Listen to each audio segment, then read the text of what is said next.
Hello, how are you today?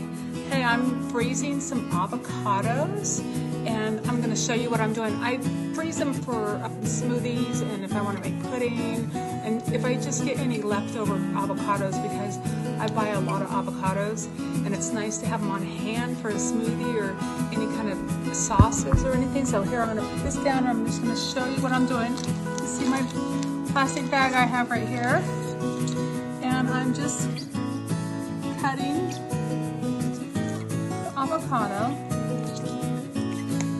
taking the pit out, and just peeling them real quick. And I'm just taking a spoon and just getting them out and putting them in my plastic bag, just like that.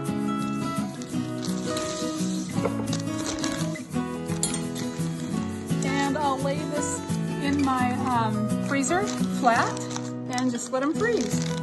Perfect. Hey, have a great day. Bye-bye.